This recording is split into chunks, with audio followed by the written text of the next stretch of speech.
All right, this is an I remember where I saw this and what theater I was in movie. It's a movie that describes your view of life, both when you saw it and then all the years later. It's a true classic. It's Before Sunrise. It's a all-time Gen X movie. It's a great 90s movie. It's aged perfectly. And I almost don't even think we need to do the pod. I have no notes. See you later. Movie. Yeah. What's aged the worst? I was like, nothing? Zero? Yeah. It's a very, have you ever started an episode like that? Thinking, you didn't start the Godfather episode like that. This movie, we had a mail, when we did the Rewatchables mailbag, there was that person who had that, they wanted to add the category about, did this movie achieve perfection? It didn't have to be a perfect movie, but for what the movie was trying to do. Too, yeah, there's some good cigarettes.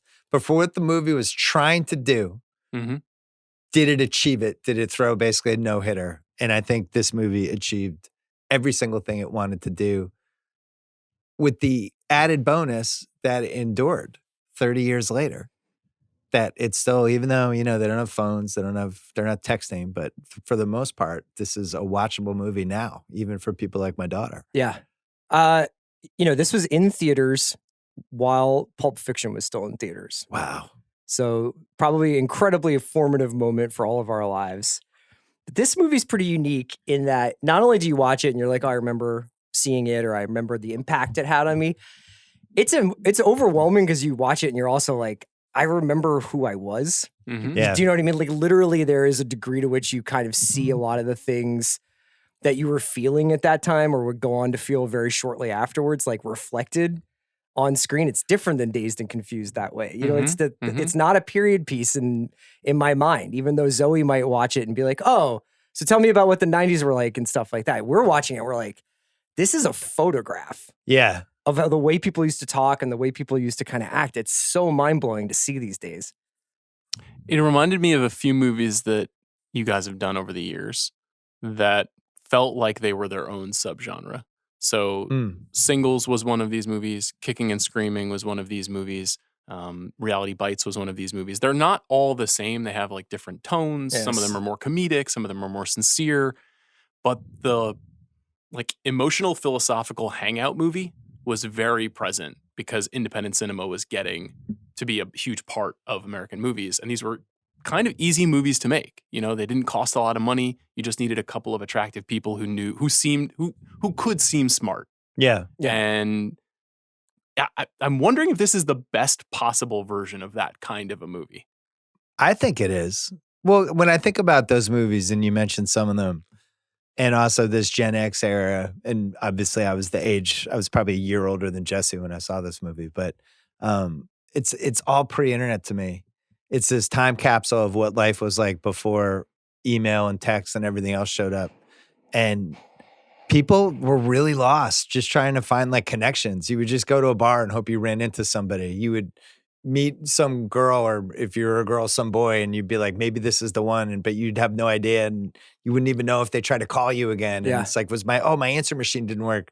There was just this sense of, if I meet somebody, is this going to last? Is this going to get screwed up? If I lose their number, will I ever see or hear from them again? All of these things that made like the value of a connection.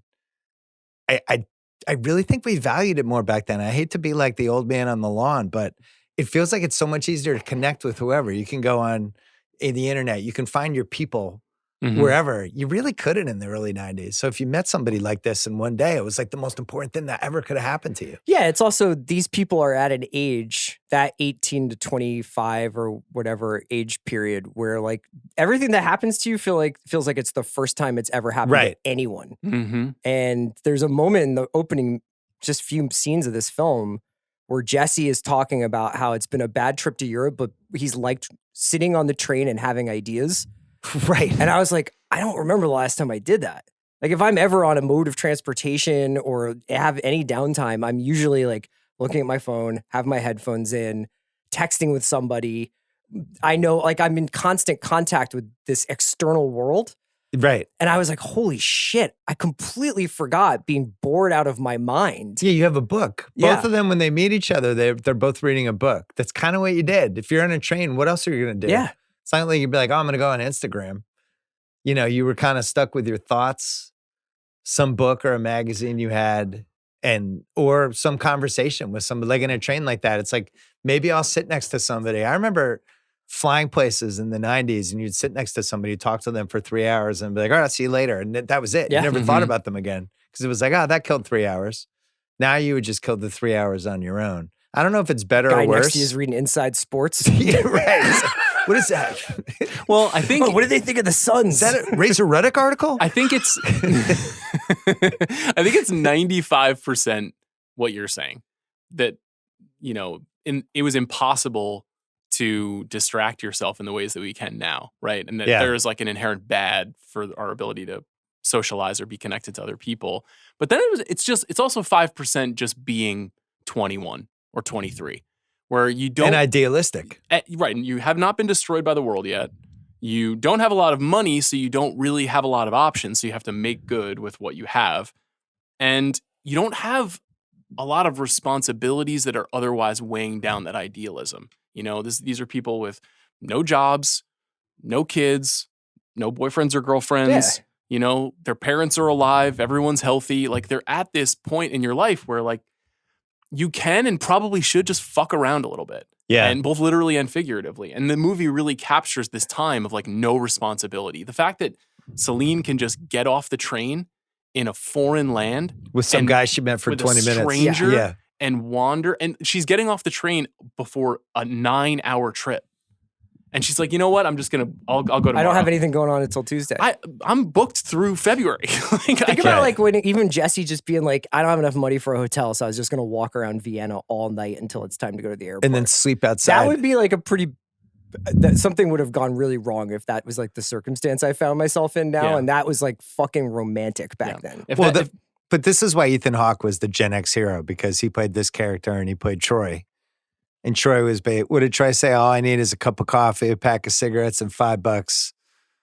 Laney? Laney, that's all I need. And that was what all that character needed, right? Mm-hmm. This guy, he's like, yeah, I'm just going to ride the train for an extra 2 weeks. I'm just going to walk around Vienna tonight. Maybe I'll sleep on the thing. But that's kind of what a lot of people were like back then. Were you like that? No, sports was too important to me. I was always a mixture. But if I was him, I would have been like, I got to get back. Sports are too important. Like, you need to get back. That's like round 1 NBA's coming up. Yeah, I gotta Oil Can leave. Boyd is throwing. I can't on ride Thursday. this train anymore. Clemens is pitching. Mike Greenwell and Ellis Burks are really going to fucking put it together.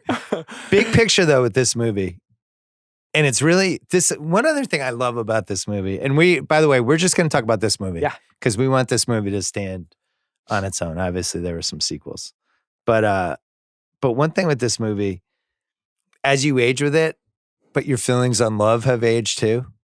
And if you see this when you're in your teens, like you don't even know what love is yet. If you see this in your 20s, that's when you're the most hardcore into, I kind of know who I am and I'm ready to be in love. So if you see this at the perfect time, this movie would be like your movie. And then as you get older, you're like, oh, those two, they're not going to last.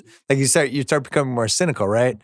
So the only time I'll bring up the sequel, he mentions in the beginning about the difference between a romantic and a cynic. That's how you see this movie. Are you a romantic or a cynic? So when you saw this, were you a romantic or a cynic, Sierra? I think that when I saw it, I didn't see Jesse as cynical. Like, I thought Jesse was just being cool, you know, like in this movie. And then as you grow older, you kind of see him. He's working a little bit. Yeah, it's like, this is like your cynicism isn't of itself. It's like the thing from Singles where it's like, I think your thing is not having a thing. It's like Jesse's thing is pretending like love is bullshit, or that like because of his parents, it's like he thinks that romantic love is basically a fallacy, but he's the most romantic person in the world.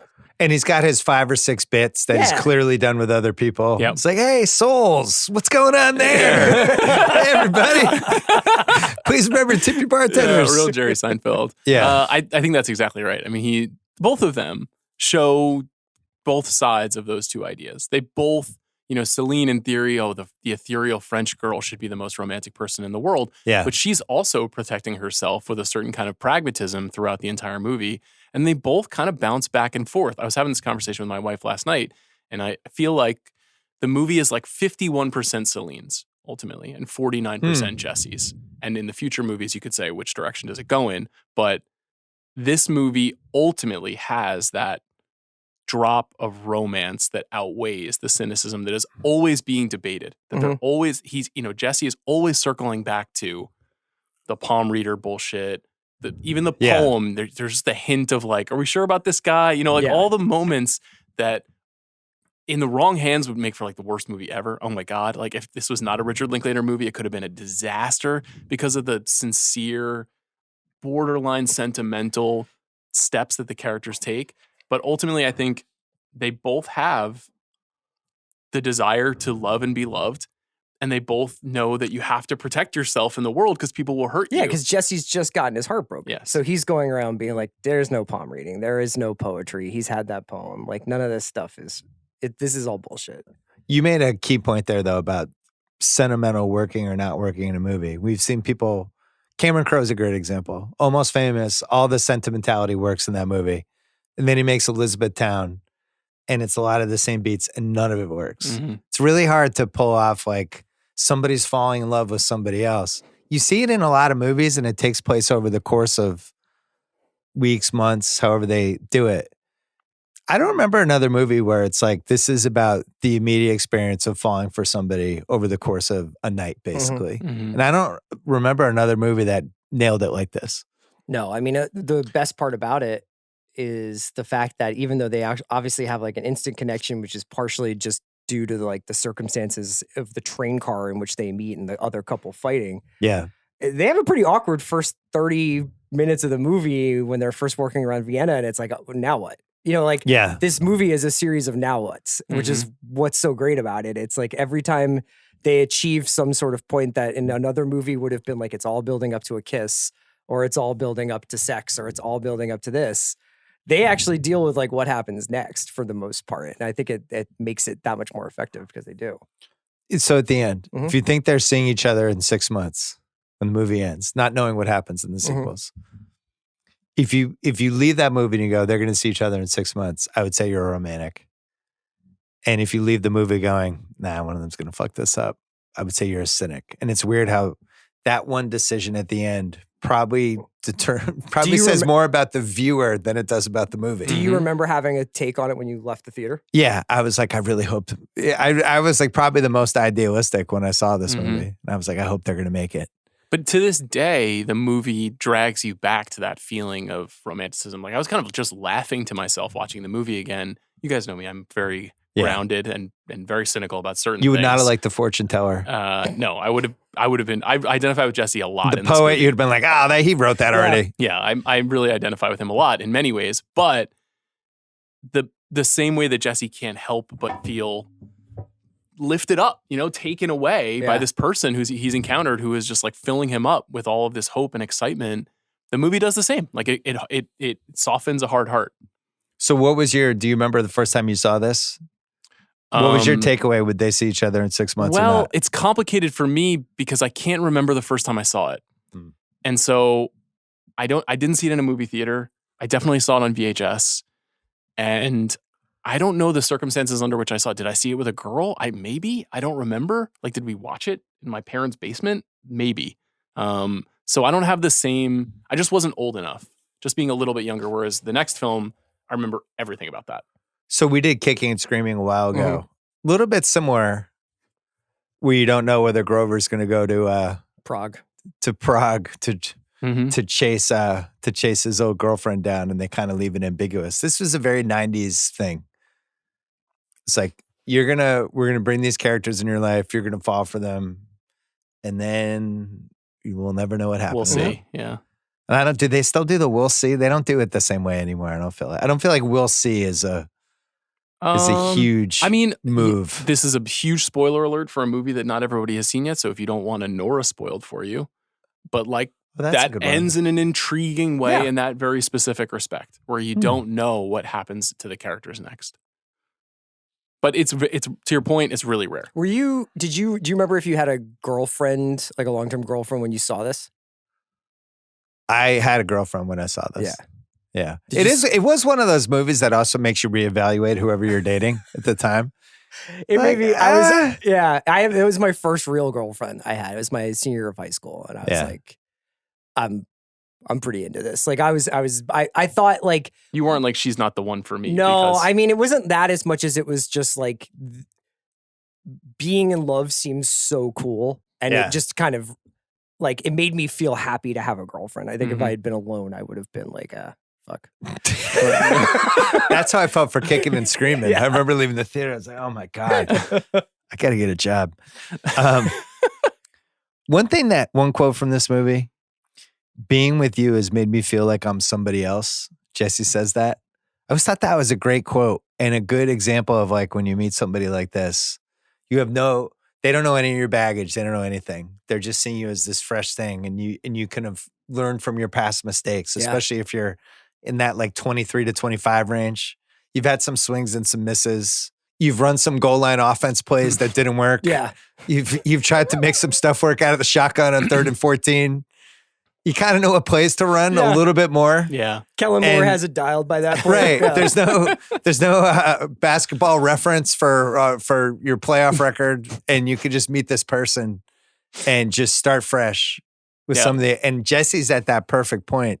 And not to bring up the second movie again, but it's one of the interesting things about the second movie is how they're not doing some of the stuff they're doing in the first movie, where a lot of it is, they're not, I don't want to say bits, but it's a lot of like people kind of talking out of their ass in a really fun way. Yeah. And then in the second movie, it's not like that. It's definitely an extension of that like dorm room kind of like philosophy. Hanging on the hallway at 3 a.m. Like, I have 5, like you said, I have like 5 or 6 things that I think are pretty uniquely cool that I've got going on in my head, even if I'm wrong. Yeah. And I'm just going to keep trying them out on people until it clicks. That's Linklater's stock and trade through his first 5 movies. You know, Slacker, that's all a Slacker is just people popping into cabs and walking into bars and being like, here's my theory of the world. Yeah. You know, that's what Waking Life is. That's what Dazed is. You know, think about Rory Slater riffing on George Washington and, you know, growing weed, like all that stuff. It's all like he came up with like 1,000 theories. Was a crop, man.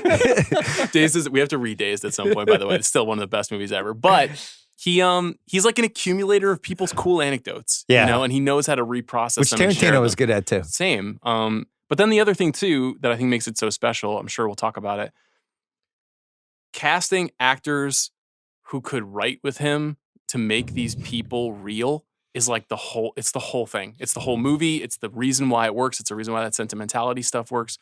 Like the whole movie just feels like it's happening in front of you for real. Yeah.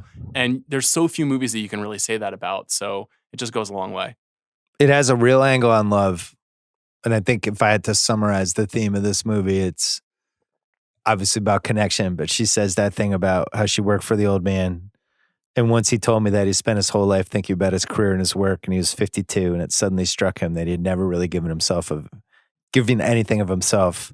His life was for no one and nothing. He was almost crying saying that, which I think is the point of the movie. It's like, if you don't connect with somebody, your fucking life's going to suck. Yep. And it doesn't matter how successful you are, because Jesse, he gets that question later. Would you rather be really good at something, or would you rather find a connection? And I think that's whatever Linklater cared about. I think that was it. Cause he'd probably had a little bit of a success, but he also hadn't found anybody that, you know, he was with, and he was probably battling, and that somehow became the movie. Yeah. I mean, the thing that Celine says to Jesse in the alley when they're talking about whether they would have families or what their futures might be like. And she's like, if there's any kind of God, it wouldn't be in any of us, not you or me, but just in the space in between. So this idea that it's like the effort to become connected to somebody is where like this almost like holy magic exists. Well, that's why she's the rock of the movie in a lot of ways. Yeah, she's able to articulate these incredibly complicated ideas. She's just better at explaining her point in life, but he's more interesting at it. Yeah. And the combo is really good. Jesse's doing power rankings. Yeah, he's really good at the gimmicks, and she's really good at the meat of the conversation. Jesse's like, here's why Josh Allen should have thrown a Shakir. And she's talking about like, soul. It's not about the orbit. It's about the orbit of love. Forget the orbit route. You don't know what it's like to get blitzed by stags. Oh my God. Movie characters I always wanted to meet in real life. but they didn't exist in real life. Celine's way up there. God, she's so beautiful. She's so great. Conversely, I think I would have absolutely melted into a fucking puddle if I had met Celine at like age 24. it would have been lights out. I don't even know if I would have had the balls to do what Jesse did. Yeah, to even talk to her in the train. Yeah. Once that accent came out and she was so interesting, I just would have been like, oh my God. Perfect English. You'd just be like, That's the thing. I would have screwed that one up. I think the reason that Jessie comes to life in the movie is because you can tell fairly early on, in part because she agrees to get off the train with him, but even before that great feeling when you're like, this person's into me. Yeah. Like, yeah. You know, Yes. not just romantically, but just any connection you make with a person where you're like, this person's actually interested in what I'm saying. It gives you like a jolt. and they communicated so well because I think she's like, they're both reading and she doesn't like immediately go back to her book. She like turns towards him to like be like, all right, let's keep talking. Yeah. And he's like, I can't believe this is happening. Yes. Yeah. Yes. This is crazy. Ultimate Gen X movies. Slacker, Singles, Reality Bites, Kicking and Screaming, Clerks, Before Sunrise, Mallrats, Swingers. Yeah. You can throw a few. Throwing a couple, but Sleep the With list could be Me. 20, it could be Mhm. 12, it could be, but I feel like those 8 have to be at least 8 of the 8, 8 of the whatever the final number All is. movies about people in their early 20s talking about pop culture and love and existence, basically. And kind of wandering around life hoping to connect with whoever. Yeah. Right? That's the theme ultimately. Linklater, you mentioned Slacker, Dazed, Before Sunrise. That's the first 3 for him. Mm-hmm. Solid. He's Good job, Rick. He's 34 when this movie is being made. Mm. This has got to be one of the most wise movies ever made by a person that young. Because it's not that what the characters are saying is wise, because it is very idealistic and very lovey-dovey at times and very like, you know, just ripped a bong hit and started talking about souls. But knowing that is how you are when you're 24 and being able to reflect on it 10 years later and like metastasize it is amazing to me. I mean, he's like in the 1% of capturing how young people really are in the world. It's also really cool to go and look at this movie and think about like 99 out of 100 other directors would have done so many things differently. There would have been more montages. There would have been more cuts. There would have been and needle drops. There would have been some sort of like, I don't know, like there would be a crescendo to the film that was, this movie has like 5 crescendos. This movie peaks like 5 times, 6 times. Sometimes it's intellectually, sometimes it's sexually, sometimes it's, but like every other filmmaker would, and then when you're watching it though, you're not overtly aware of him doing anything. It's not like you're like, oh wow, the camera hasn't cut in a while. You're just like completely locked in with their conversation. It's almost invisible filmmaking. Well, it's weird to be an indie director, especially from this era, and also be a romantic and not have like weird shit in the movie. Cause that was another thing that the 90s, you know, couldn't resist throwing in some sort of weird monkey wrench. There are no monkey wrenches in this movie. Yeah. Where was the gimp in this movie, you know? Right. I think the poet, but yeah. Hawke, Dead Poets, which we've done. We talked about the position he was in when he did Alive. We did Reality Bites too. Dead Poets, Mr. Date, Wei Fang. Then he has Alive, Reality Bites. Stuff's happening with them. But this cemented it.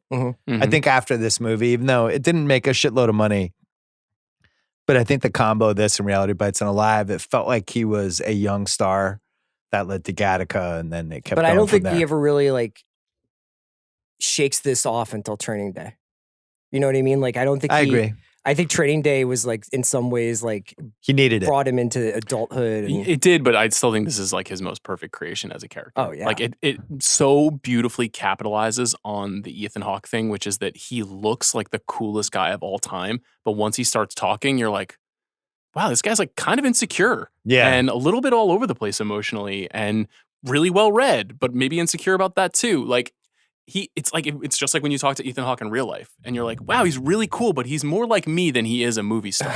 Yeah. Which is a unique quality that he brings to movies. the other thing that's just worth noting is that I think you could put Hawke and Linklater up there with any of the great director-actor duos. Totally. What they do, 10 movies together? 9, yeah. But also, like, they're telling one big story. Like, Jesse's backstory is the story of boyhood. Do you know what I mean? Jesse's parents divorcing and that impacting how he looks at the world and everything his dad and his mom told him about love. That's just the movie Boyhood, like a couple of, a decade or so later. So they're just basically working on like one American male project. All right, so we talked about Hawke and Linklater. So it took them 9 months to settle on Hawke and Delpy, and we'll get to some of the casting what ifs with that. But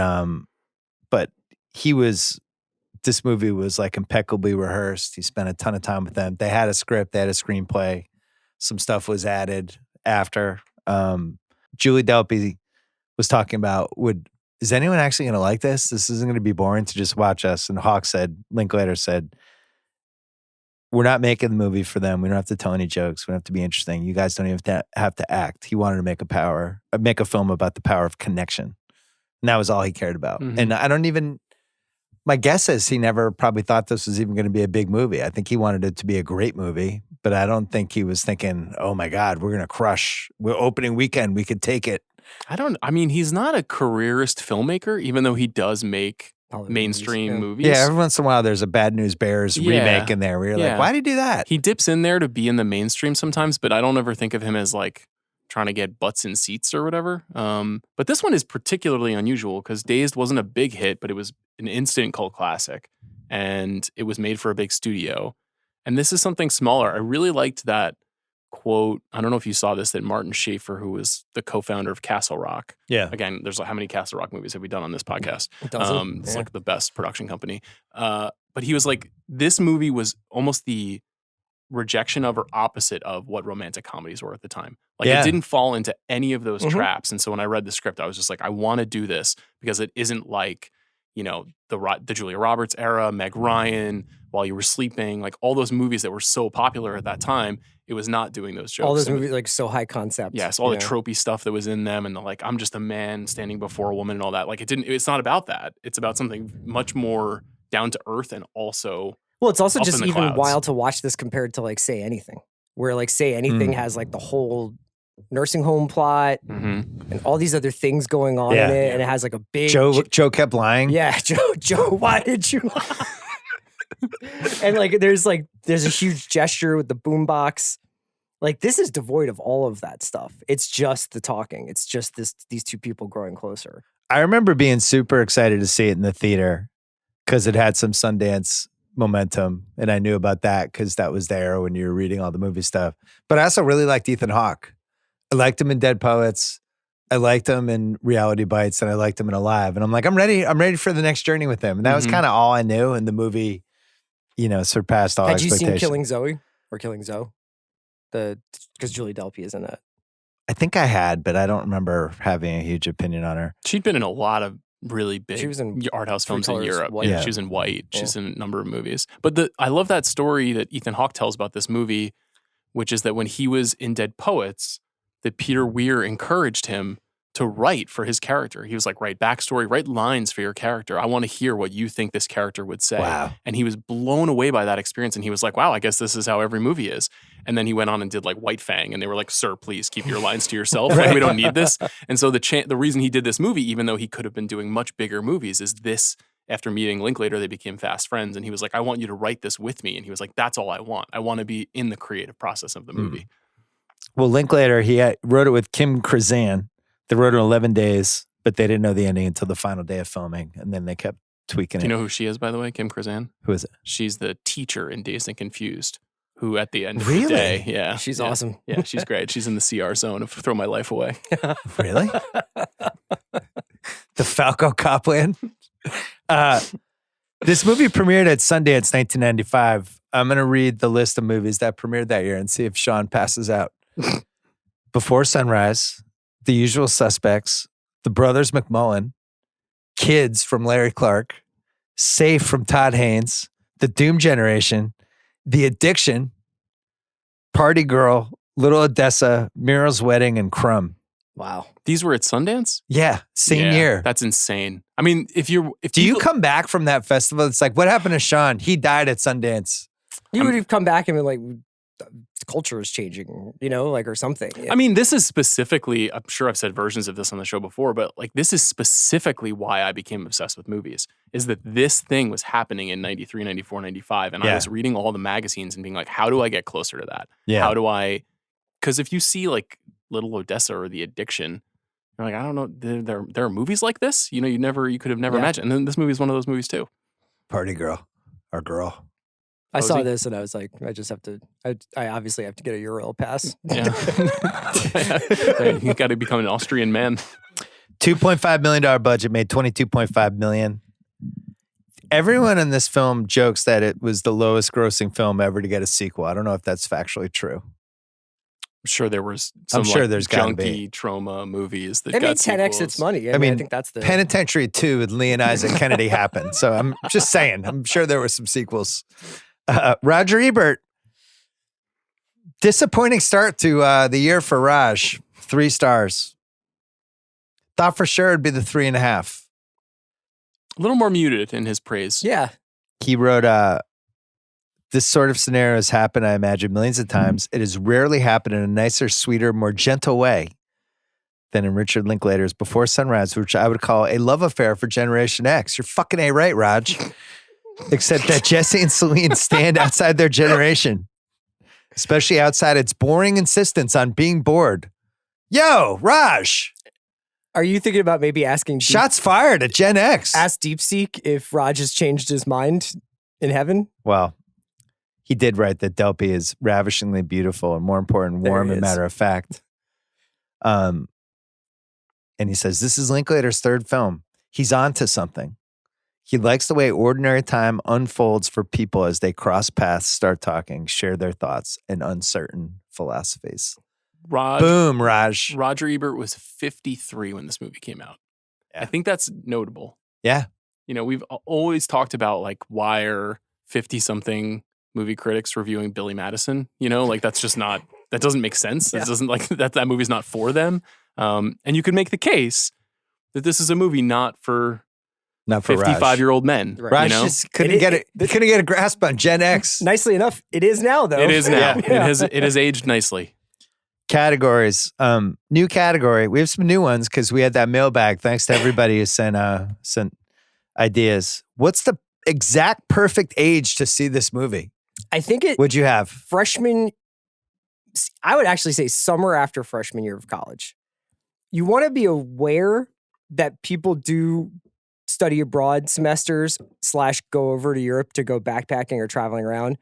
But I don't think you want to have done it yet. Because then you may have like too many takes on like what Jesse did or didn't do right. Mm-hmm. But like if you just are like going into college or in college, I think that's the perfect time. What'd you have? I wrote down 24 because the 2 characters are 24. I will say I saw it probably when I was 14 or 15.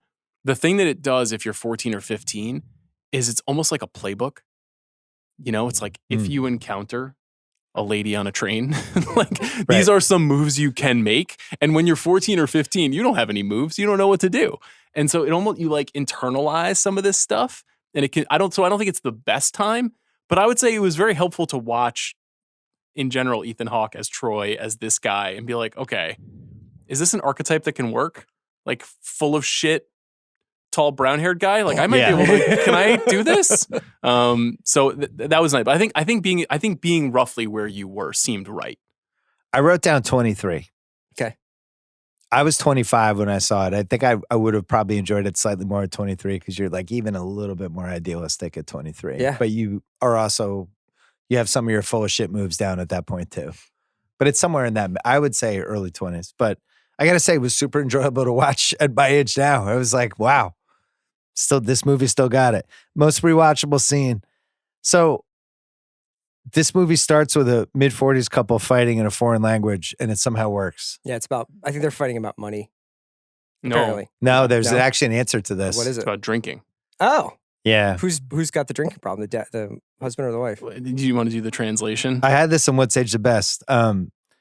The man is reading in his newspaper how 70,000 women are addicted to alcohol. And he says, you're one of them, to his wife. And she volleys back and says, he's the alcoholic. And he says, I have a reason to do it. I'm married to you. Wow. That's what they said in the other language. It's perfect. Yeah. It's perfect in so many ways for this film series. But then it leads to, for the series, it's a really interesting way to start it.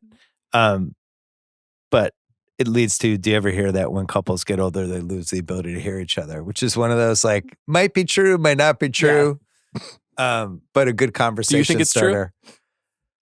I think hearing gets really. I just think your really hearing bad. gets worse when you get older. I don't know if it has anything to do with who you're with. I now can't hear anything like when the water, like if water is on. Oh, me too. It's I have the just same like- problem.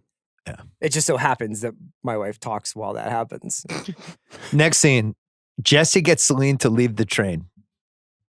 The time machine speech. Jump ahead 10, 20 years, okay? You're married. Well, your marriage doesn't have that same energy that it used to have. I sound like Klosterman.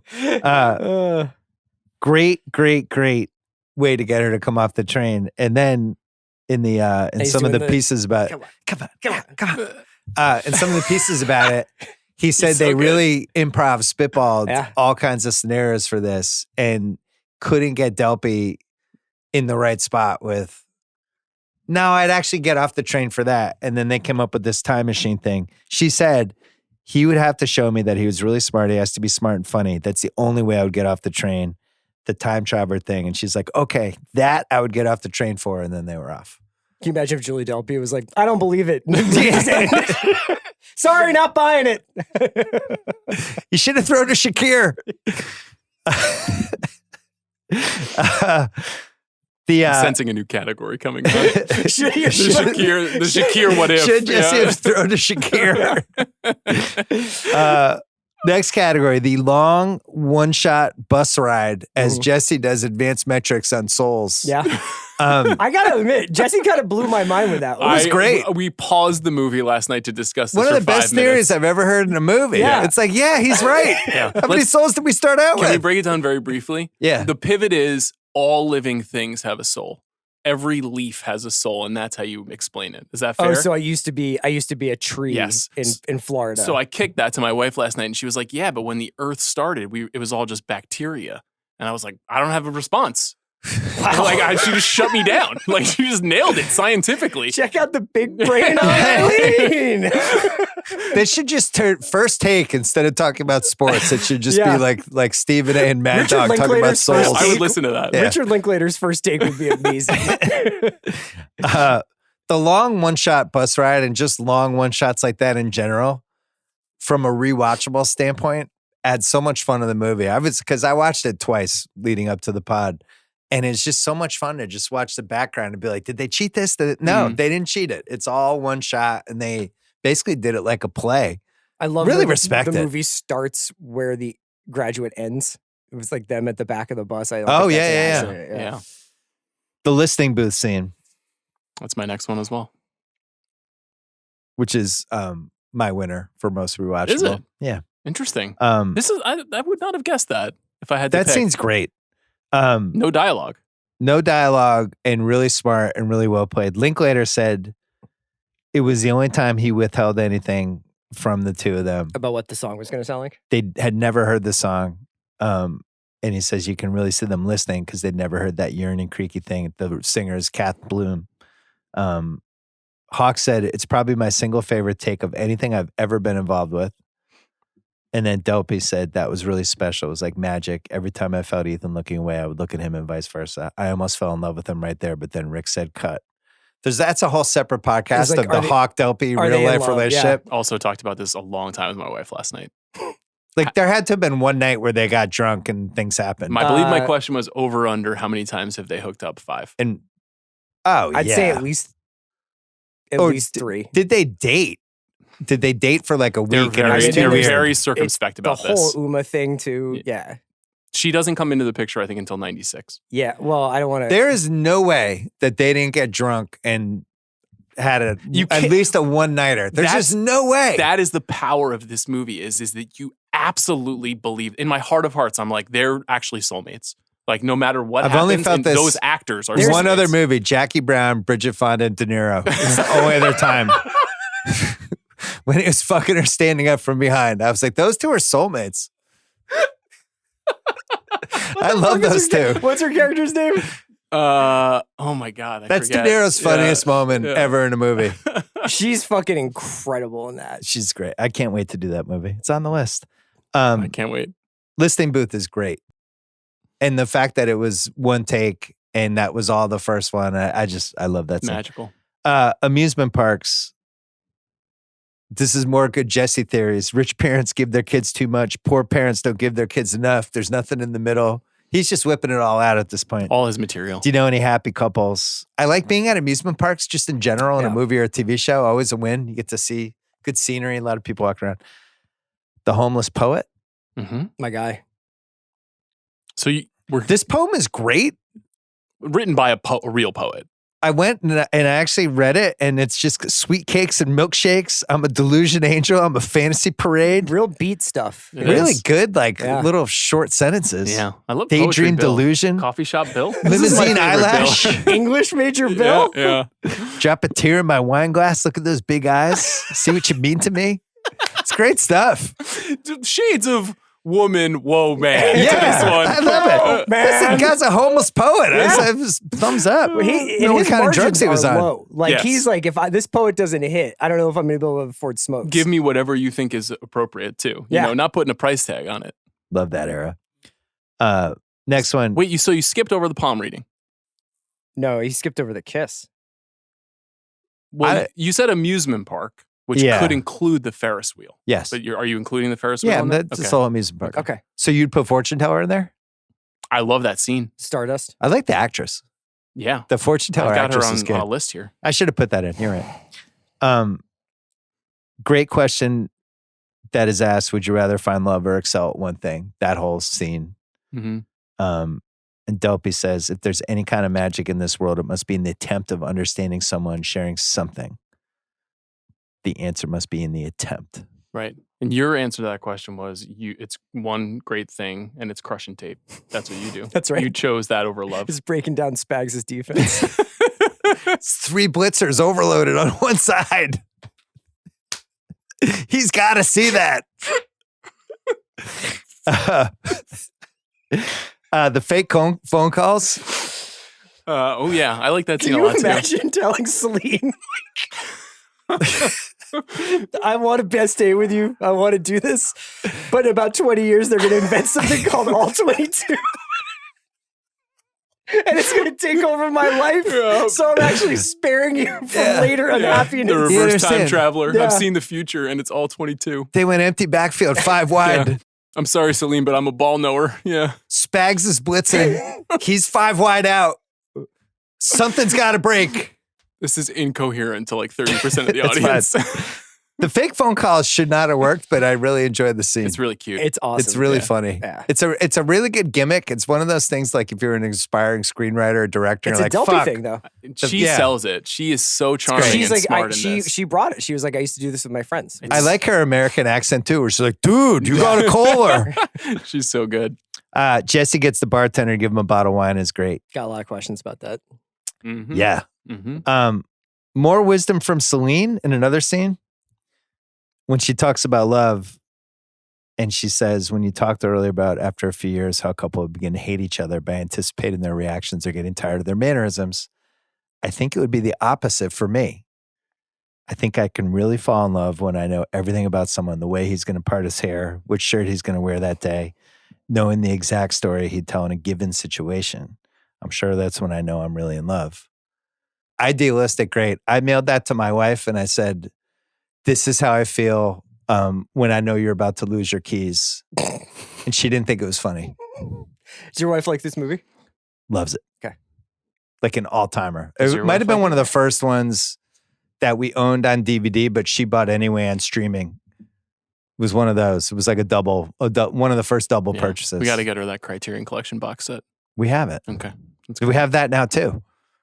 Great Criterion. Like, look at him getting really one of the physical best media ones. This is where I was going. This is one of the best What will ones. happen when he's like, now I must destroy Sean and get I welcome it. 3 times the I library? No, because I'm only buying stuff like I go on Amazon and when they have I have a certain price limit because I'm trying to not go crazy like Sean. But like it's like Total Recall is 57% off today. I'm like, fine. $11 for Total Recall 4K. I told you, this is how it starts. Fine. It's you start looking at deals, and then all of a sudden you're like, $39.99, $49.99. I was looking at the Daniel Craig box set. It's like, all 5 for $40 for the Bond. For the movies. Bonds. Yeah. All 5? Yeah. Whoa. That's how it starts, man. I love it. I support you 100%. Thank you. I knew I'd have your support. Last scene is the ending. which I think is just brilliant and would be my other pick for most rewatchable. What do you consider part of the ending? Do you go sex scene, statue, train? No, I'm saying or just the train. The goodbye first when she's lying on his lap. Yeah, they drop the stuff off. Mm-hmm. But I think the most genius part of this movie is when he shows all the places they were. Yeah, love that. Which is obviously stolen from John Carpenter and Halloween, and I know that was a big influence on the movie. Yeah, but I thought it worked really well. Myers was there, and then he was standing next to that hedge. And Linklater's like, this could work for romance too. If you just saw Celine get on the train, and then Michael Myers, he's just right next to her. Bringing it all back. Yeah. But I love that because I guess the point is like, they gave all these places life. They're not there anymore, but it's still fucking cool. And hey, there's this memory that was in this spot, For the record, I think it's Michelangelo Antonioni's Le Cliché where they do that trick before Halloween. Before Carpenter? Fuck. Just for the record. Damn it. What do you got for most movies before Halloween? Yeah, I thought that was the first movie. My first is the reverse of that. It's the first train sequence. It's them on the train getting to know each other because I just find it mesmerizing and so naturalistic. CR was a big cafe car guy too. Yeah, just want to hit the cafe car. Order? Oh, it's like I this Croissant? movie brought back to me that I just function off of like coffee and cigarettes from 20 CR was in the smoking car hoping for Julie Delpy. I mean, who wasn't? Or Edie Falco. What's your most rewatchable? Well, there was one small one that you skipped over that is sort of the end, but I really love the cut away to not showing whether they have sex or not, and then they wander and they see a guy playing a harpsichord. Yeah. Oh, yeah. That and they part's see great. him in the window, and then they do the "let me take a picture of you," which I think is like a mesmerizing moment. Yeah, you're right. That should I be love in there. that scene a lot. My pick would probably be the listening booth too. Okay. I love that one a lot. What's age the best? Movies set on trains. I love a good train scene in a movie. Obviously, I was riding a train back and forth as a child of divorce. I have a bunch of them. CR, give me a couple. Yeah, just Jesse as a takesman. Just Jesse having like lots of like I have like a bunch of bits. Yeah. Here's like I have 5 of them. This is how I'm Jesse going Club Shay Shay. Yeah. And that was like me on my pod last night doing my Emmett Smith. I was like, I'm gonna do my Emmett Smith bit. I stepped on this, but it was Jesse's story being the story that Boyhood becomes. Yeah. And the way that like his character kind of gets woven throughout Linklater's filmography are two of my favorite things that have aged best. I mean, the Eurail. Have you been on the Eurail? It's it. incredible. It's just an amazing experience. Yeah. I recommend everyone try to do it, even if you don't do it when you're 22 and idealistic. It's just such a fun way to travel. I think specifically that letting your actors, casting actors who can write and letting them write with you is such a cool idea. Yes. And it's, Mike Lee does this in his movies. This is like a hack for Apatow sophisticated filmmakers. did it too. Apatow does it. Yeah. A lot of really good directors do this. And it's all about making the movie as good as it can be because the actors need to be fully on board with the story you're trying to tell. I think it's a little bit different when you're doing like a drama versus doing an Apatow movie because Apatow, it seems like they're really working like bits and they have like, let's riff on this or riff on that. And this is like, they have like character arcs that they really have to track in this. It's really totally. impressive. Yeah, it seems like they worked really hard on it. And like the overlapping dialogue, it was kind of rehearsed to a T, like you said. Also just the Really obvious stuff. realistic. Like Vienna in the summer. I had that. What's age the best? Vienna. Just amazing. Seems great. Yeah. Vienna just gets wins left and right Ever in been there? culture. Never been. Yeah. I went there on an Easter weekend once. It was shut down, so it was a lot like this, but it was very cold. Oh, interesting. Also French girls, I think that's aged well. Just a beautiful blonde French girl on the train. That's like an archetype. Yeah, that wouldn't 200 years happen in old, real life. I had movies that eventually have sequels where the characters age with the sequels. I don't feel like that's recipe is lost yet. Really hard to pull off. Yeah. We got Dr. Loomis. That's one. Who else is on The that Town list? too, whenever that happens. Yep. Doug McCrae and Yep. the Keys. Yep. Gem. When Yep. Shine. Yeah, Shine and See Gem. what Comes happened to to the Shine now. Keys. For What's Age the Best, the Anonymous Cemetery I thought was cool because I just didn't know that story. I always Yeah, thought I that like was that a too. neat idea for a cemetery. So the film starts June 16th, 1994 and ends June 17th, 1994, which was also, we did a 30 for 30 about that day. That was the OJ car chase, the first day of the first U.S. World Cup, Knicks Rockets Game 5, Rangers Stanley Cup Parade, Arnold Palmer's last U.S. Open round, and Jesse said goodbye to Celine. All happened on June 17th, 1994. Jesse, instead of going to the bar with Celine, Jesse's like, I really think maybe if I get to the airport, they're showing Nick's Rockets. Or it's like the car chase is on in the train station. During the course of this day, someone had come up to them and been like, you guys are not going to believe what's happening with OJ right now. Do you think that they would have like... Is Jesse from Texas? That's it. I had that for probably unanswerable. Where's Jesse from? I can't remember if they answered it. I was guessing like Ohio, but... Oh, no, does he say Ohio? I think maybe he goes to college in Ohio. He feels like he's like a Sacramento. Really? Like a Northern California somewhere. I can't remember. I thought he said... I don't think he ever says he's from like Shaker Heights or something. Okay. Well, the other thing is that it's June 16th, I believe, because that's the day there's a whole bunch of James Joyce's Ulysses is set. Just a couple quotes for what's aged the best. If none of your friends or family know you're dead, it's not like really being dead. People can invent the best or worst for you. That made me think. That was deep. You know what the worst thing about somebody breaking up with you? It's when you remember how little you thought about the people you broke up with, and you realize that's how little they're thinking of you. That's one of the best quotes of any movie like this. That's what I'm talking about with the wisdom of Linklater. Like that line is insane. Every person who hears that line can understand exactly where it's coming from. If there's any magic in this world, it must be in the attempt of understanding someone. Solid. That's why I keep potting with you guys. Great Shot Gordo Award for most cinematic shot. What do you got, CR? I have Celine with her head in Jesse's lap in front of the Archduke Albrecht statue. I had the wide shot of Jesse sitting on the railing talking to her with that like beautiful building behind them. I thought it was really cool. I think the ending's really good too. I had the going down the cobblestone streets when there's a big dip and they've all been wetted, Michael Mann style. Oh. Yeah. Kid Cudi, Pursuit of Happiness Award for Best Needle Drop. Clearly the Kath Bloom song. Bach Sonata #1 coming in at the end. Yeah. There's a couple of classical pieces. Like I said that, like I just know all the sonatas. I believe it. I'm a ball knower when it comes to sonatas. We have a new award. You guys don't know about this one. The Sean Fennessey Award. Oh. You finally got an award named after you. I'm touched. The Sean Fennessey Award for stealth homage that gives every movie nerd a criteriorgasm. I came up with that word.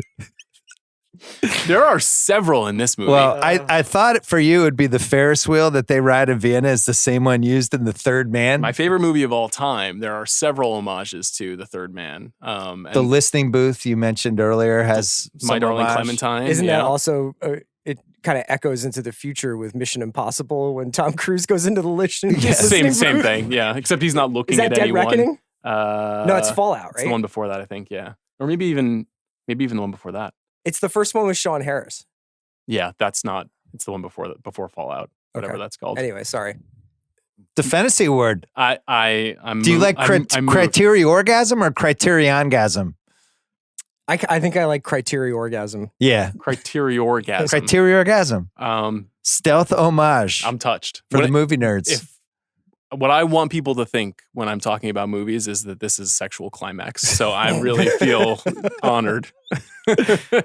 New category from the mailbag. The Chess Rockwell and Brock Landers Award for Best Character Name. It's got to be Celine, right? It's got to be Celine. Easy. So we added this category after the mailbag because we took out some categories, but we also didn't want to remove them completely. So what we're adding is a flex category for the other hosts that aren't me. CR, you can flex any category that didn't make the blueprint cut and roll with them. Is this the place where I could talk about smoking? It sure is. Which one do you want to give out? I think we need to give out the Jesse and Before Sunrise Award for the character that absolutely should have smoked but didn't. This also could be the Chris Ryan Award for would this movie be better if the main character smoked? In my memory, I thought he was a smoker. Well, because in reality, smokes. He chain smokes. Why? Okay, so I'm so glad you're talking about this. In 1995 in Europe, where people smoke everywhere all of the time, with a French girl who was probably still smoking as of like December of last year. And there's not a cigarette between the two of them. And they're watching this poet who's just like, all I do is smoke. Everybody, like, but these two people in 1995 don't smoke cigarettes. This is not only a nitpick, not only a probably unanswerable question, but it's also the Chris Ryan Award. I don't understand the choice, other than maybe Ethan Hawke felt like he smoked so much in Reality Bites. He's like, I don't want to be typecast as the guy who's just sucking. But he probably smoked back then. That's a the good thing. take. It's not like he's like, oh, I don't want to have to like take like all these fake cigarettes. It's the only thing that bothers me about this movie is I have no idea why they're not having cigs. It's It's the inexplicable. most like, why aren't you guys smoking? Especially in this era, 94, 95. Like they're definitely one of the two is smoking, but probably both. Could you make the case, though, that it's a reverse what's aged the best? The fact that they chose not to smoke and there is no smoking in movies. Great call. That now it feels more like a modern movie because no one is smoking. Okay. Also, Ethan Hawke, great smoker. You're Sure. just like wasting a talent. I'm just guessing Sure. Delpy wasn't a bad smoker either. Yeah, French girl. Yeah. Good one. The Butch's Girlfriend Award for weak link of the film. What do you have? Do you have a weak link of the film? It's okay not to have one. Not like there's no actor in the movie. For the Flex Choice 2, you could make the case as the weak link, but it's a bigger discussion. Do you have one? I don't have a weak link for this movie. I have one, and you guys aren't going to be happy, and I might not even berate, but I didn't want to just toss away the category. I was thinking about the closing credits song, and I went back and I looked through all the 1995 songs that I have on every playlist, trying to figure out if there was a better song that would have made it feel more 1995-ish. Mm-hmm. Jeremy. So, Dun, dun, well, so dun, dun. I have two runner-up choices, and then the choice that I actually think could have worked, Okay. but just would have been more 1995-ish. Blue by the Jayhawks. I don't think it totally works, but it's a Incredible really good song. Yeah. And it's 1995. Good Riddance by Green Day. Probably too corny. Probably Is that a 95 song? Yeah, oh, it sure is. Wow. I wouldn't have guessed that early. But Bright as Yellow by the Innocence Mission. That's the one I landed on. I like I where think your that head would is have at, worked. but I think that the choice of music in this movie is to make it timeless. You know, Mm-hmm. this Kath It's Bloom fine. song. From That's why nowhere, you know? I forced it. I'm not sure I'm right. What's aged the worst? I don't have anything other than there was some screenwriting credit stuff that emerged in the mid 2010s with Delpy, where she basically said we got hosed on our screenwriting credit, and Linklater and Krazan were on the defense, and it became a story that a lot of people wrote about. Then there was some pay stuff too Yeah, there was about a how pay she didn't gap make thing, as too. much.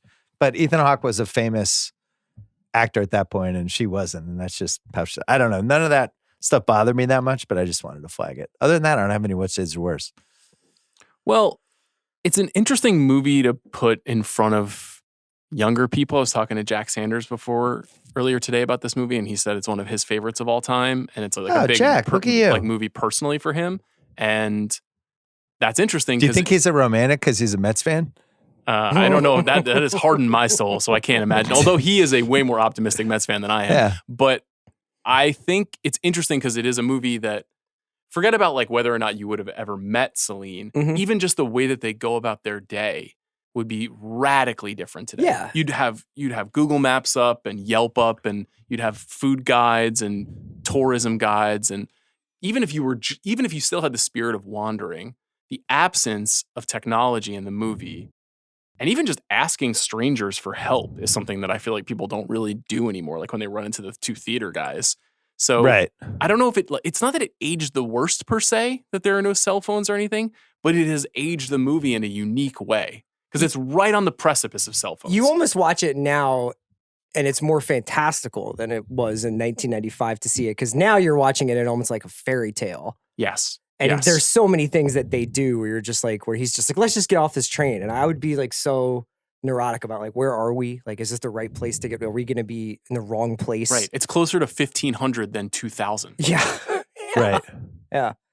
I watched it with my daughter and her boyfriend Tommy last week because I was in Boston, and Tommy's a romantic, so of course he liked it. Tommy. My daughter was on TikTok half the time and thought there was too much talking.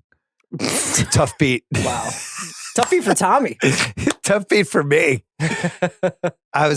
She was like, I told you I wasn't really in the mood for a movie. She said it was one of those, like, I'll watch it again when I'm more in the mood. I'm like, Anyway. Tommy is on an unbroken streak right now. Tommy's doing great.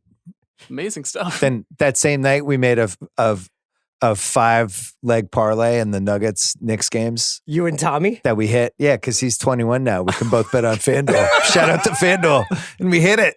Plus 125. Indoctrinate him young. Yeah, let's go. All Way I to can go. see is you. You are Jimmy Conway, and he's coming up the stairs. It's like, you bumped in Jerry! The Ruffalo Hannah Rubinek Partridge Overacting Award. Again, nothing. I don't have anything for this. Yeah, I mean, you could maybe say that the Street Poets putting a little extra Austrian I would say mustard on maybe. it. Yeah, but Ernie Mangold, the palm reader's putting a little extra Yeah, on but as well. you kind of need those. Yeah. Are like Yeah, these yeah. distinct characters. All right, time for Sean's flex category. What do you have? Okay, so we already sort of mentioned with the criteria orgasm that the recent rod at the Prodder amusement park Yeah. is the Den of Thieves Benihana Award, I think. It's got to be Scene Stealing Location. Mm. But the George Ellerby 2 Weeks with Pay Award, which I Yeah. absolutely love. This is the character who definitely should have been fired. The fucking bartender who gives away a bottle of wine at a bar because one guy tells basically a lie I'll send you money. and says, give me the address, and then never even gives him the address. we have to go straight to the bartender in this table. This is a shocking act. I had that in Picking Nits. He never gets the address. Never gets the Never address. gets the bartender's info, nothing. The guy's just like, yeah. And then he's Okay. like happily watching them A leave with the million wine. questions. What kind of red was this that he gave him? Probably like He probably gave him the $2 chuck. cheapest Yeah. house wine How did he he get had, that yeah. bottle open? That's a good question.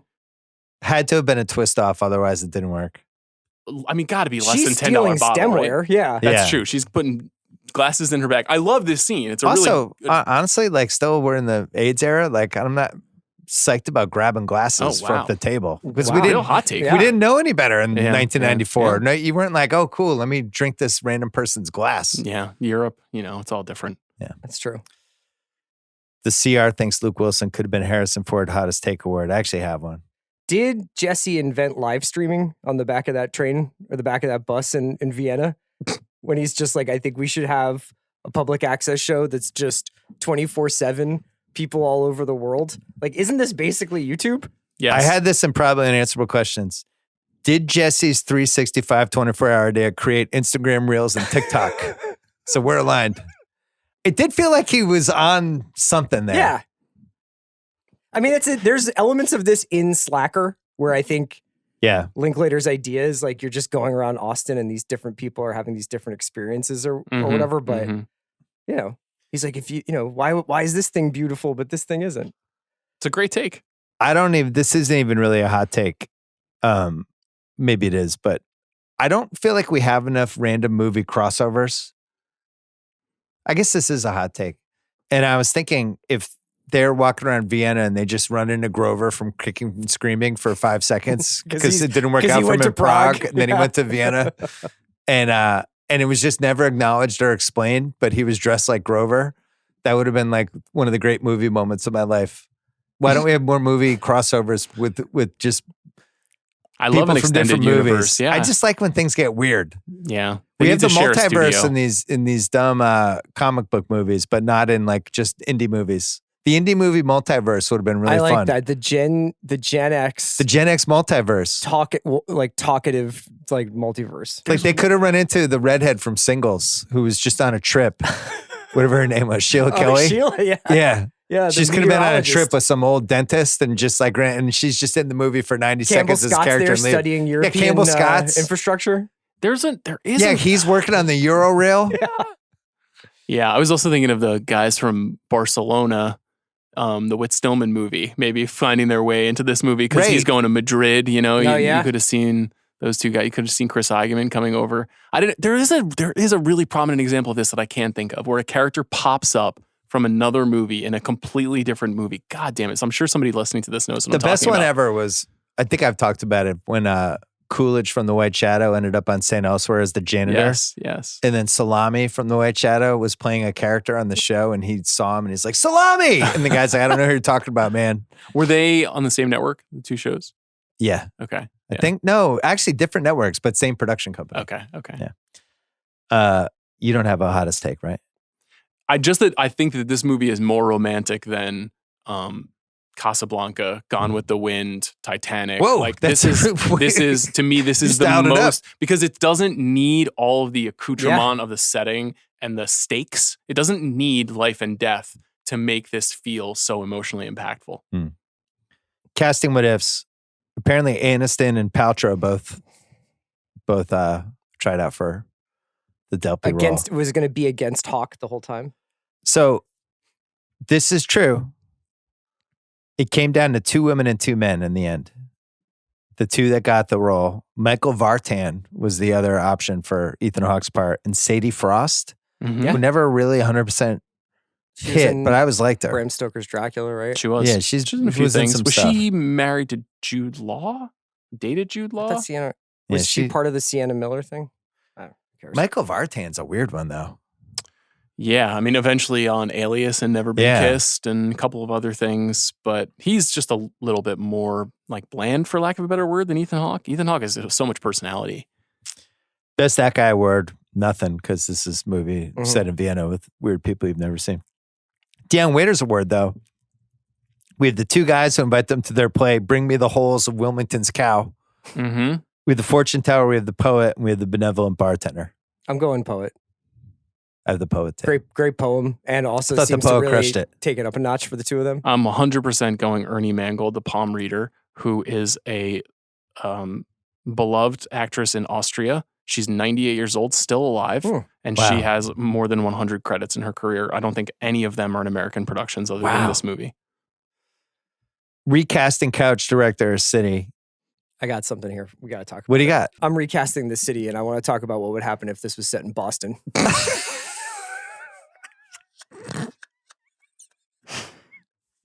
What happens if Jesse goes up to a Boston bartender at 1:30 in the morning and asks for a free bottle of wine? He gets hit over the head with it. You think you're better than me? Asking for a bottle of wine? Are you fucking crazy? Yeah. So the fucking OJ's on the TV. They had the white Bronco. So it would be, they'd be waiting to get on a train going from Boston to New York, but the Amtrak was shut down. Yeah. And it was out for 6 hours. So and they had to walk around Boston. They go to Back Bay. They go to Beacon Hill. French girl and a guy from America? No, it's like a really obnoxious girl from Rhode Island. Who's sensitive about her accent. Yeah. Yeah, so they end up in North End for dinner. Yeah. Mm-hmm. Yeah, that would be a pretty good movie. They could go to like the Newberry Comics. They could go to the Middle East. But then she ends up getting in an argument with somebody at one of the bars they go to, and he gets punched out. Yeah, he gets punched out. Curbed. Some former college football player. Murph's just wailing on him outside a bar. My choice for the flex category is one from the mailbag, a new award. The Okay Motherfucker Award for the exact moment when motherfucker! When the exact moment when the movie goes up a notch, which is the listening booth. Yes. Yep. Good test drive in the new category. Yeah. You're good. Yeah. You know what he's looking at? Us. What's the 4 Heat status? Like, how far away are we? We're circling it. What kind of scouting has been happening? It's just on every streaming platform now, and I watch it all the time. I watch it constantly. Yeah, because I just kind of put it on now. When he introduced "Okay, motherfucker" to I watched that scene, and then I watched like 5 other scenes, and I was just like, I'm back. I'm in. I've hit the point with Heat where now I'm analyzing the most meaningless scenes in the movie. Like when they go for the fake Van Zandt drop off, and I'm like, how did they not realize? You're watching Heat on all 22. I am. I really am. How did he not see Spags' design? Right there. West Neil is coming right down the blitzing him with 3 shooters. How responsible I like to interview you guys about your obsession with Michael Mann. How responsible do you feel for the fleet of young men who are showing up at these repertory screenings of Michael Mann movies? Like, is that happening? Wearing Heat t-shirts and like black hats. It's the new version of the Seven thing that you were talking about, where it's like this guy might murder you, but it's the opposite. It's like this guy might be your best friend who you rob a bank with. These people sound great. Yeah. Where are they? I mean, Jack Sanders will tell you they're all over Los Angeles in the movie theaters. They're showing out. Yeah, they're like, Black Hat is screening tonight. I'll be there. I'll pay $80 for a ticket.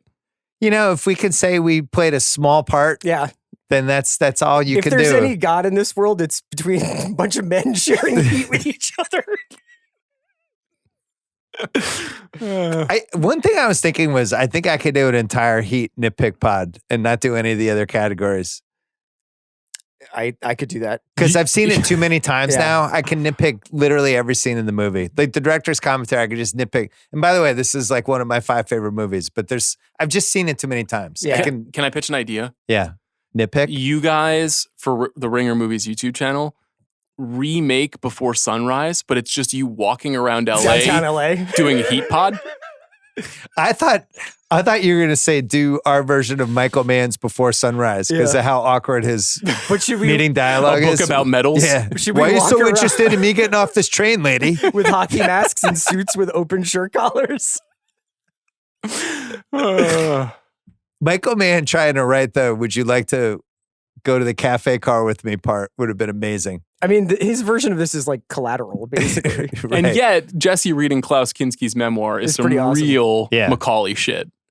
half-assed in her research, some good stuff. So, oh yeah, you mentioned those books. She's reading. I'm gonna mangle the names. Is it Madame Georges Eduarda Bastille, by or- Georges Bataille. I don't know. I'm knows? not an expert. Ethan it's Hawke is Bataille. reading "All I Need Is Love" by Klaus Kinski. Yeah.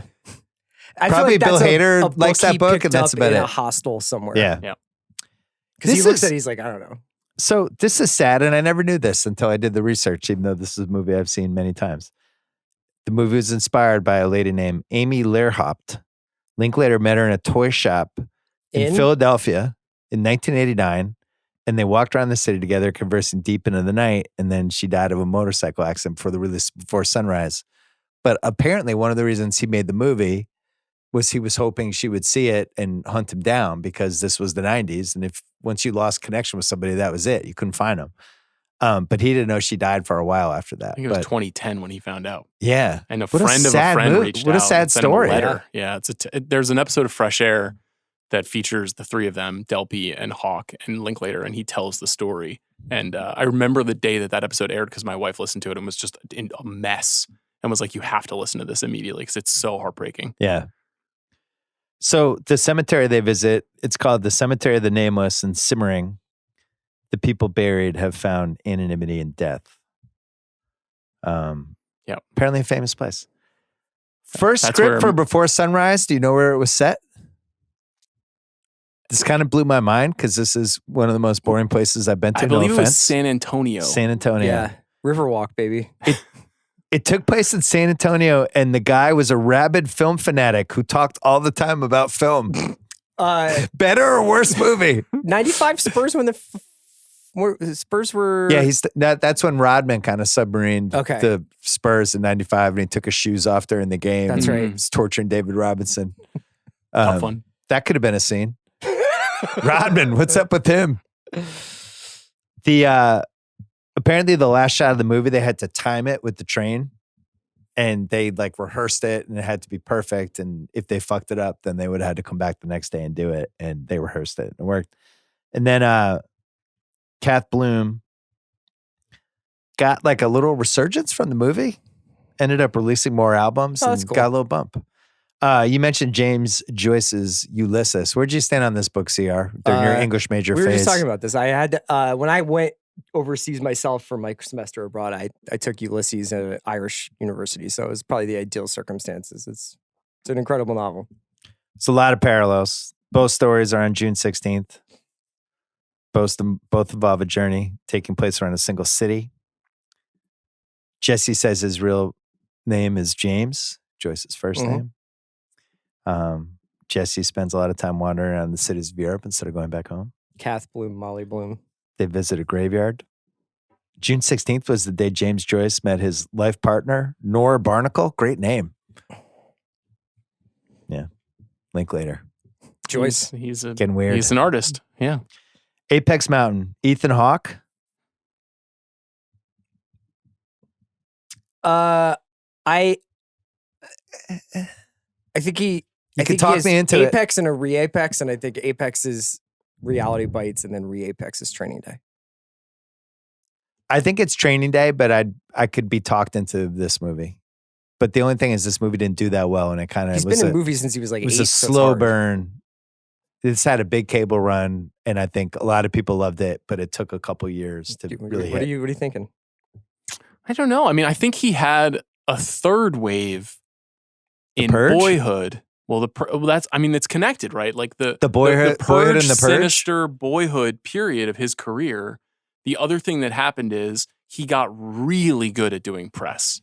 Really good. He's one of the best podcast guests he's ever. An unbelievable storyteller. He's just a great talker. And I think he like kind of cemented his place in movie history in some ways with that third wave of success. And so I don't know. It's like this movie wasn't a huge hit. Training Day is a huge hit, but it's a huge hit because of Denzel. And he did a lot in that, that the Blumhouse plus I Keep Doing Linklater movie stretch that I think confirmed him in a way. I don't know. Maybe that might have been his apex. I mean, Sinister and The Purge made a lot of money. Yeah. That's probably the answer. Julie Delpy, I would say Before Sunset.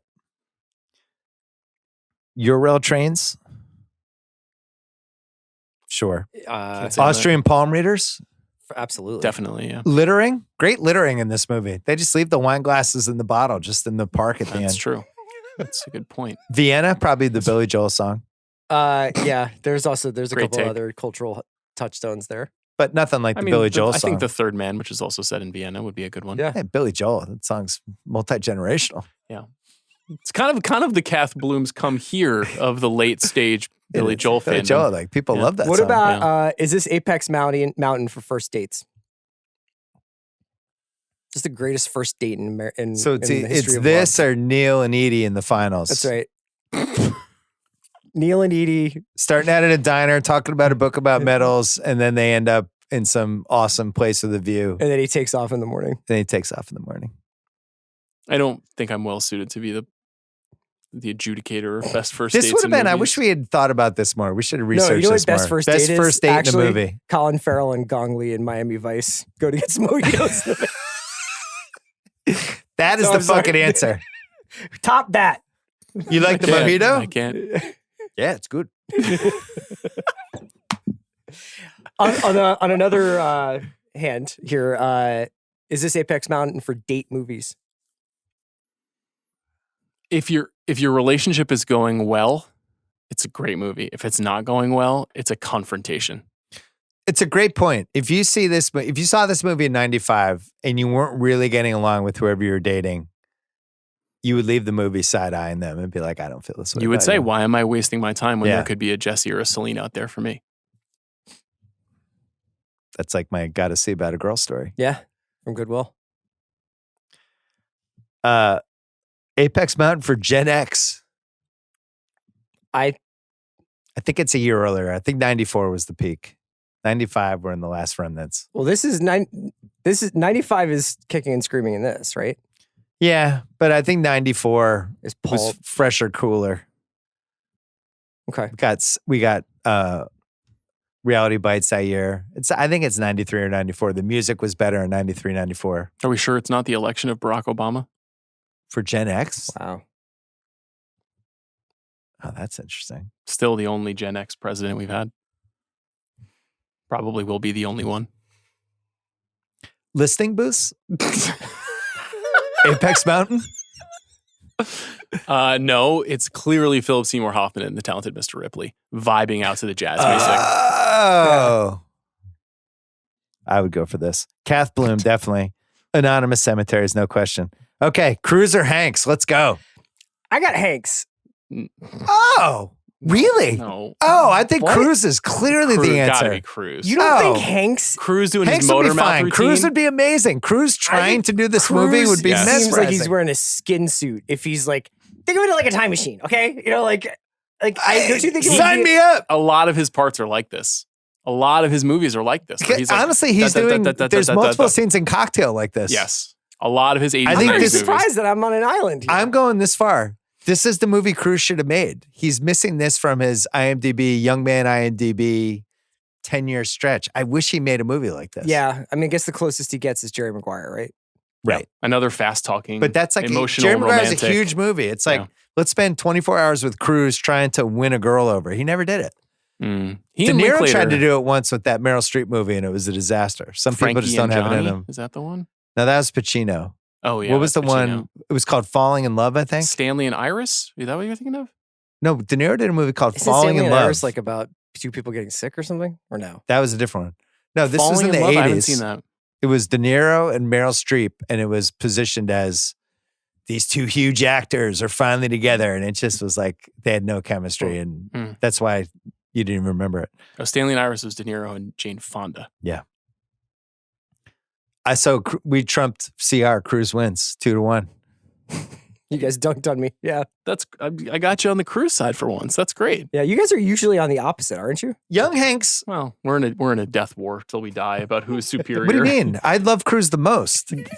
What are you talking about? I fucking have defended Cocktail multiple times in my life. Someone just had a criteria orgasm. What are you talking about? I love Cruise. Okay. But I think if you're going to say 1984 range Tom Hanks in this movie, I think he would have been really good. I think Cruise would have been hilarious in Vienna. Just like they would have had to work in some scene where he did something athletic, like he played hacky sack with somebody. I think that Jesse's neuroses are a critical part of this. And I don't think of Tom Hanks as a particularly neurotic actor. That's a good point. Whereas Tom Cruise, despite matinee idol good looks and the fame and success, there's something kind of nervy and weird about him. Cocktail I Tom just Cruise. think he'd be trying to like do the magnetic smile thing the whole time. Like, can you imagine Cruise being like he'd be like, Yeah, that is true. I don't know why he would have needed a bad ditch for Cruise. No, he would have needed a bad hairdo to try to make it seem less realistic. Yeah. I think he could pull someone off. I think one of the reasons why it shouldn't be Hanks is because this movie is kind of a rejection of Tom Hanks movies like this. like Sleepless in Seattle, like, soon to be When You've Got Mail. New category: Scorsese or Spielberg? I'm gonna go Scorsese. Test drive. Scorsese. Yeah, because he showed that he can do one long night with After Hours. Yeah, is he a romantic? Is Scorsese a romantic? Is an I think interesting it's Spielberg. question. I think he's spiritual.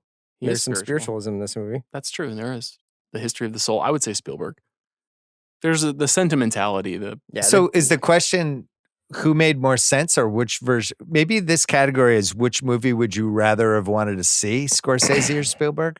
Because I think I'd rather see Scorsese's Before Sunrise over Spielberg's. I know what I'm going to get with I Spielberg's. know that they'd be smoking in that version. Yeah, but then the poet would have gotten shot and fallen into the river. That sounds amazing. There would have been a robbery. Yeah.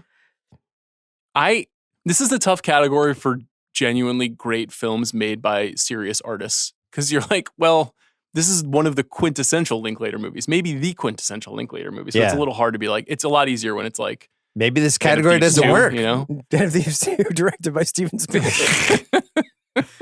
This category works. Another new one. What role would Philip Seymour Hoffman have played? The poet.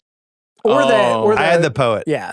Oh, I like that. But I will say, I did test drive in my head him as Jesse in the mid-90s, whether that could have worked. That I think everybody in their mid-90s was like, I'm Jesse, but we probably all looked like Philip Seymour Hoffman. Yeah. You know what I mean? Like, but the poet he would have been, I think that's the answer. Yeah. That's good. Or the actor, the cow actor.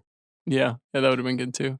The Ed Norton Reverse Dunk Award for Did This Movie Need a Random Sports Scene? And we've already come up with like 5. I think racing to the TV to see Houston Knicks would have been a great one. Yeah. And then stumbling upon the Bronco. Can we talk about a possible hacky sack scene where they're in a park? Oh, this is yeah. the height of hacky sack. Where Jesse gets distracted by And the sack. Jesse's like, I used to be really good at this. And then he does some hacky sack. Yeah. Did you play hacky sack? I never liked it. And I never liked anyone who did it. I wonder if there's an extended cut or a deleted scene where like Jesse sees a bunch of Austrian guys playing soccer in the park, and he's just like, "This is why football will never catch on in America." You know, here's my thing. That would work. Oh man, I had in here Blind Call to Russillo, but I'm almost not ready to cross that line yet. Do you think he's seen it? I mean, that's the whole point of calling him. This next category is Blind Call to Russillo. He might not answer. He's not going to pick up, right?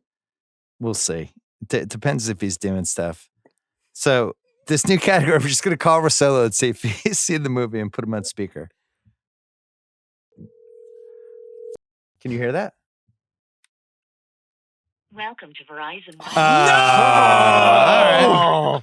0 for 1. Man, Are you sure he doesn't have you straight to voicemail in his No, phone? I talked to him yesterday. Okay. he's probably like on hour 2 with Bruce Feldman. He's right in now. Vienna. He's right in now. He's in He's Vienna. in Vienna. He's on a train reading Klaus Kinski's memoir. Pick a nits. Jesse wearing a leather jacket in Vienna in mid-June. Yeah, It's got to be like 98. gonna say an unanswerable question is, what are we doing with body odor? There's no shower right after the train. Yeah, it's Ethan Hawke. Yeah, they've been drinking coffee, not smoking, I guess, but walking around. Okay, this raises an interesting question. In the 90s, you were significantly there. You were less there, but still there. Were we just a little bit more comfortable with the human musk?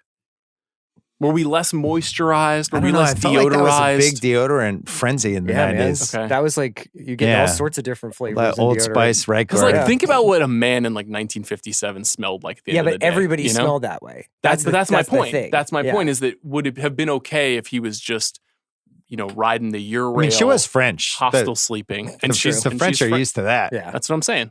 There's an possible. odor thing that might have been a non-issue.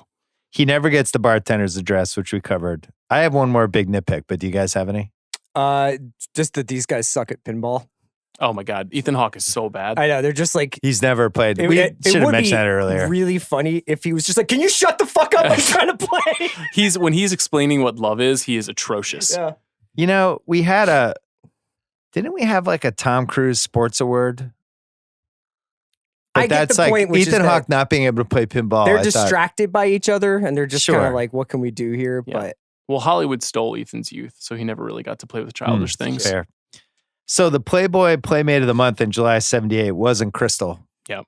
It was Karen Morton, who has the distinction of being the Playmate with the smallest breasts ever out of the Playmate. She was the 32B. I did a deep dive on her. I'll bet She you did. played the Vestal Virgin in the comedy feature History of the World Part 1. Ah.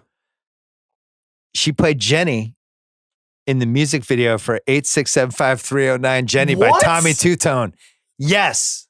Wow. That's who the Her actual legacy is profound. This is shit. this That's is why this is the best right podcast out there, because I just gave you a July 1978 Playmate deep dive. But you didn't find out like why They screwed it changed up? The name. Yeah. Okay. I think they screwed it up because they didn't know the internet was coming or podcasts. Sure. And that we would be like deciphering who actually was the Playmate. Mm-hmm.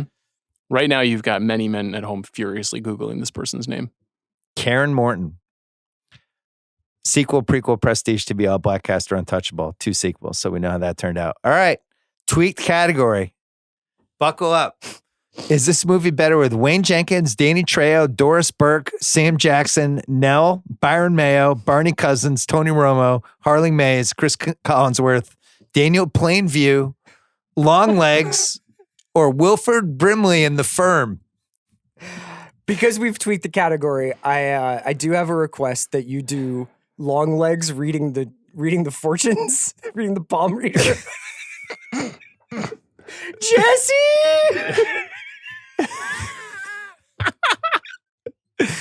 You seem to be moving around a lot.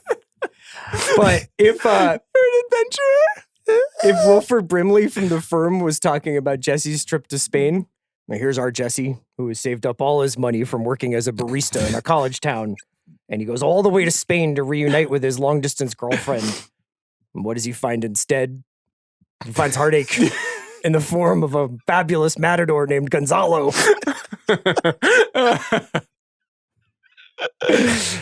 I also, there's a Tony Romo case too. Yeah? For the Ferris wheel.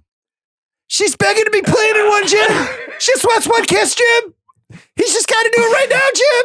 Jesse's got to do it, Jim. I don't know if I could actually do this, but Daniel Plainview as the poet reading the poem. Oh, no. I'm scared. It's really hard. Give him the poem. He's got to see the poem. Look up the poem. hold on, I have it. I'm looking at it. I mean, it's... Come on.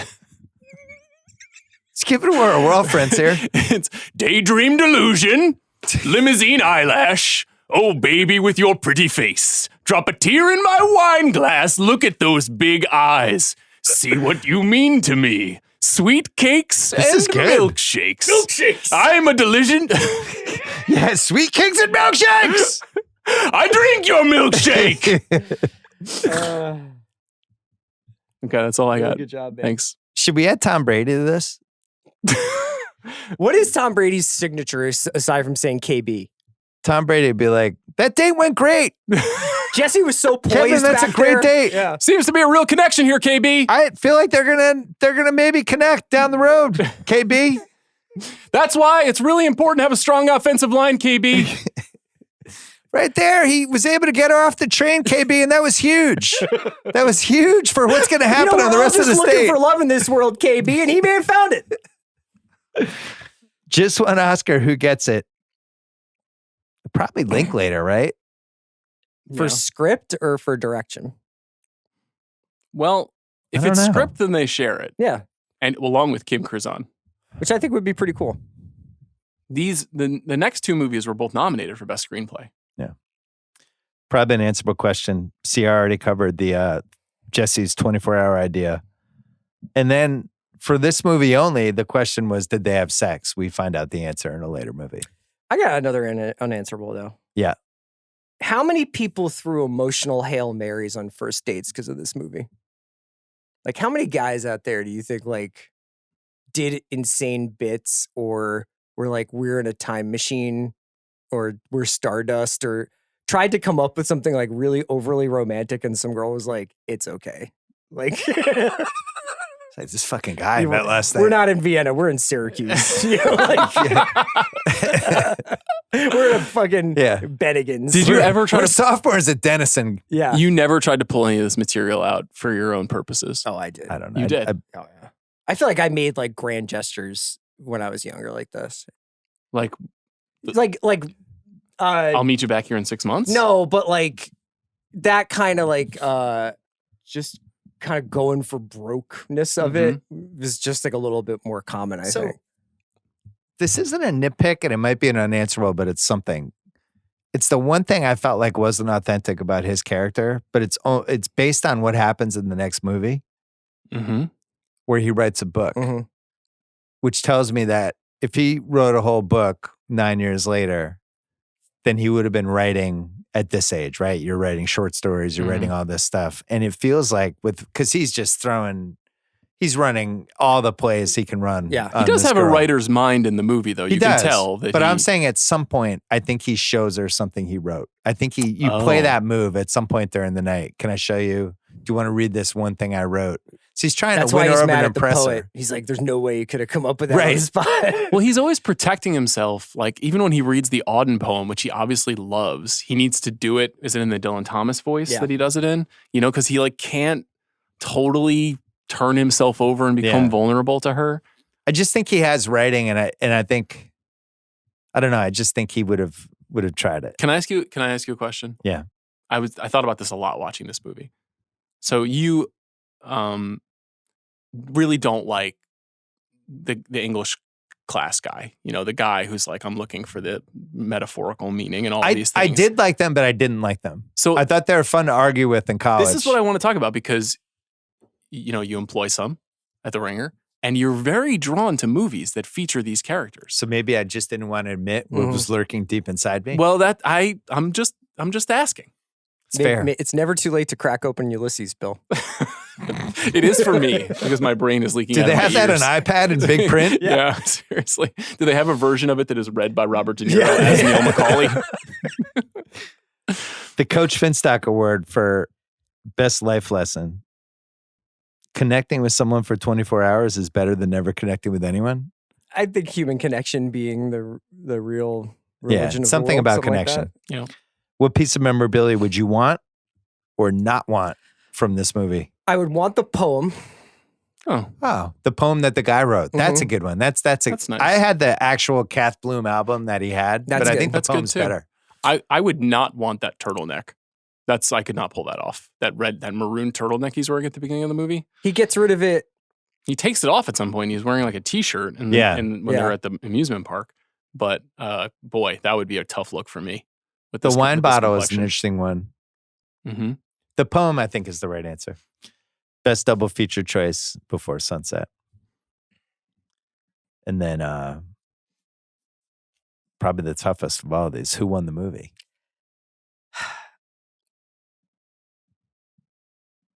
I think it's Linklater. I thought it was Hawke.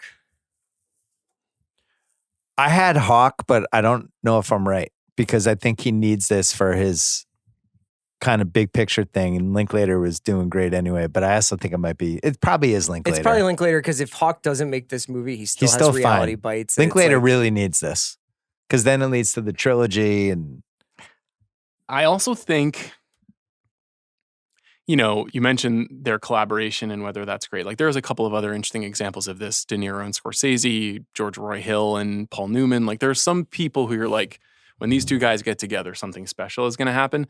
But Linklater needed to find Hawke for this movie. And when they're together, even if the movie isn't a success, there's something alchemical that is really working. And I don't know, it also just seems like I don't know, what is his signature movie now, Linklater? What is the one? Is it still Dazed and Confused? Is it Yeah. Is it Boyhood? Is it School of Rock? Is it Sunrise, Sunset?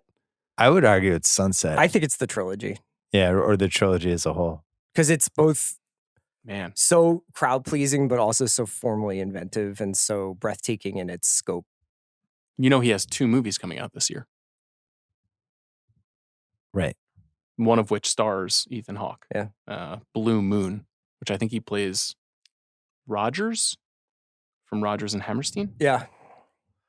We didn't get to the big Kahuna Burger Award. We cut that one out, but it would have been the wine. I also just have drinking coffee at night.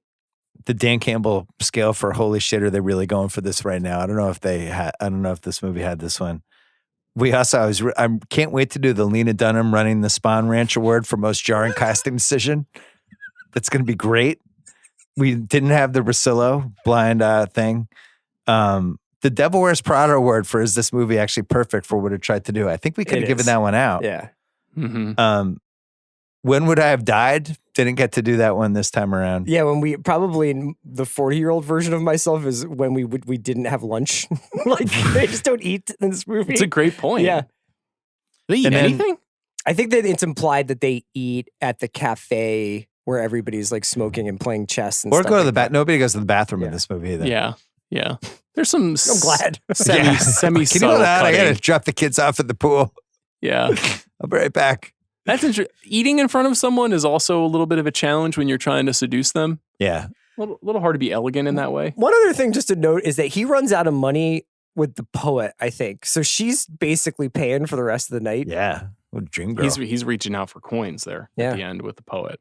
We don't get producer Craig's take this episode because he went to SNL this weekend and was somehow on camera in the monologue. So if you want to watch Timothée Chalamet's monologue when he goes into the stands, there's producer Craig. He's like the new Zelig.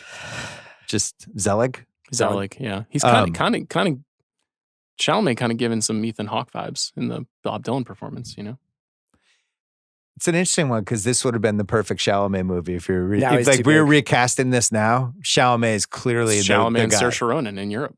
That's the movie. I mean, they would be amazing. But they're too big. But now. He's too big now. Chalamet and Saoirse Ronan in Boston. Yes, but in When 20 the accelerator broke down.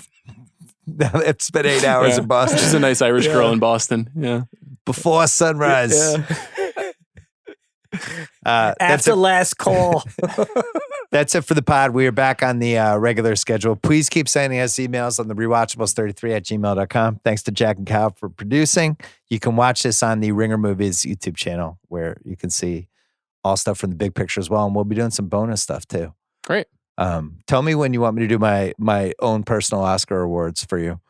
Wesley's going to come on and do the big picks, which is all of the alternative Oscars. Do you want to come do that on one. and No, I haven't seen all the movies. I not don't for a month. belong on this. No, but you would come on and say what you want to pick. Like, forget about what's nominated. Like what Oscars should Longlegs get in your opinion? Oh, those movies. Just any movie that came out shouldn't last win year. anything other than it was a really good movie. Thanks, guys.